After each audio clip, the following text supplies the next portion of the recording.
A lot of people have asked me that, why'd you make your first bag? What made you want to punch holes in a Louis Vuitton? I had saved my money up and bought my first Louis Vuitton, and it was nearly $3,000. And I went into the store, I bought it, everything, like the whole experience was just what I wanted it to be. And I walked out, and it was in the mall in Chicago, and I saw 5 people with the same bag that I just bought. And it really bothered me.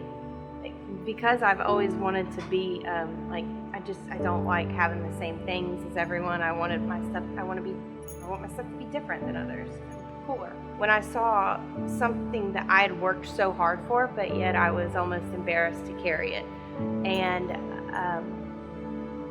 I couldn't figure out what I wanted to do. Like, how could I make it better?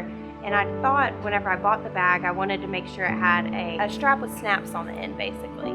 And so I tooled my first strap, or not my first strap, but I tooled a strap with my name on it and put it on my Louis Vuitton.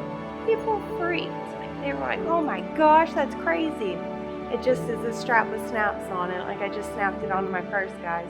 Making stuff for people truly makes me happy. Like, when I know that that person says, like, I love this bag, I'm gonna have this bag the rest of my life. I know they really will, because I have bags like that. And I love purses so much. So whenever I know that I love that bag, I want the customer to feel that same love and know that we really put everything that we could into that bag, making it for them. Yeah. My name is Kayleen with Leather and Vodka, and we are Tandy folks. I knew about leather, and whenever I started messing with it, I realized it wasn't that difficult for me, and having someone like Caleb who I could ask questions to really seemed to make things easier for me. And I worked from home, so it was a great thing for me to be able to do during the days or whenever I wasn't working, just as a hobby. So yeah, 2014 is when I figured out I needed a hobby and leather was my hobby of choice. I just thought it would be something fun to get started in and be able to learn, and I knew I could do it. But I wanted it for myself. That was the thing. I didn't want to make stuff for other people. I just wanted stuff that was cooler than other people's, and I thought it was cool if I could make it, you know. Other people thought it was cool too, so that worked out really well for me. I started wrapping leather around the handles and things like that. And I posted a picture of it, and people were like, oh, this is genius. I'm like, yeah, thanks, you know. I've wrapped leather around it. I posted a picture of the final product on Instagram, and Lee Hyoski is who saw the picture, and she kept messaging me, telling me, can I buy this bag? Do you want to sell it? I want this bag. You can make another.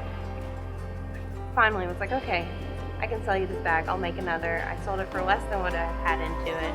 And she took it to market, and people they absolutely freaked over it. They'd never seen anything like that. They'd never seen a Louis Vuitton with French. And not only was it cool, but I mean, it looked cool. And I used really good quality leather on it. I didn't want to cheapen the bag by no means. So I wanted to make it still just really nice and lush, just cool. So that's what I did. And people loved it. And it just continued and continued. And here we are, still growing.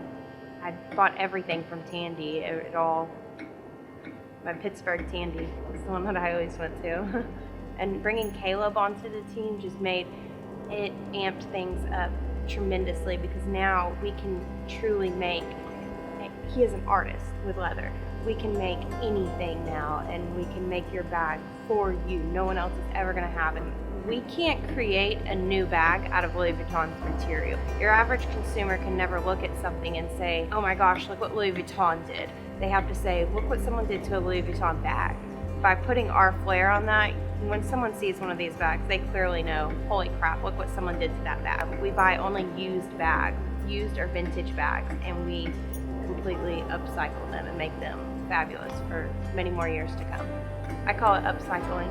People have constantly just been like, oh my gosh, how did you come up with the idea? What made you think of it? And it's like, well, I punched holes and I put leather through a bag. Initially, that's what it was. It was, I didn't know any like real fancy braiding, or just basic things that I'd learned off the internet, and it was a very simple idea that just people freaked over. It was amazing. The idea of it just, and now coming out with new things is exciting. Just designing, finally getting the chance, like we've got an awesome crew here, being able to make some new things and design some new things. And Leather and Vodka, a lot of people compliment us on the name. It's great because people remember it. I love vodka. Tito's vodka is, I love it.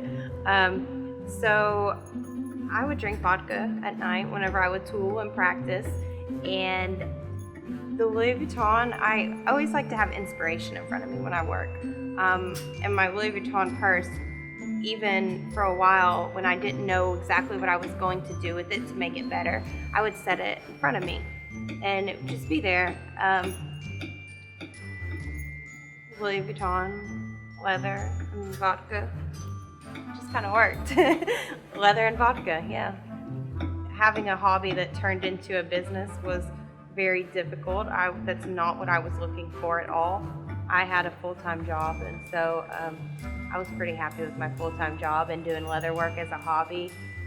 But I knew I needed to choose between the two. I was a title curative landman, so I loved it. I worked from home.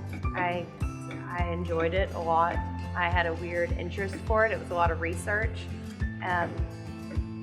It brought me joy. I really liked my job a lot. Yeah, it was. I quit in November. November of 2015 is when I quit my job. I did it as long as I could, but I couldn't give 100% to both any longer.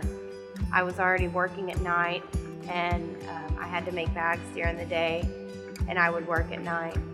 And it's just every single night you're making these bags, and it got to where I wasn't enjoying making the bags for the people. And at that point, if I don't enjoy something, I don't want to do it. A lot of people had been trying to get me to quit my job beforehand. In about August, September of 2014 is when I was hearing a lot of people say, you should quit your job. You should give full interest to this. And I thought it was super cool, but at the beginning, I didn't see it carrying out as long as I did.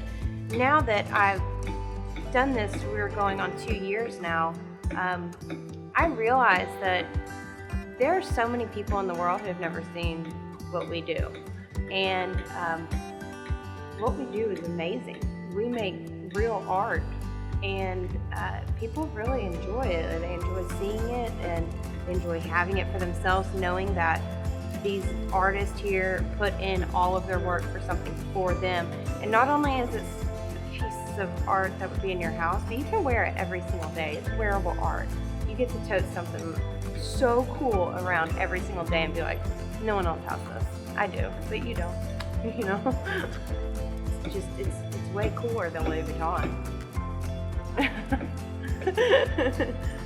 My name is Kay Lane, and I'm the owner of Leather and Vodka. You can find us at www.leatherandvodka.com. Social media, Leather and Vodka, all the way across.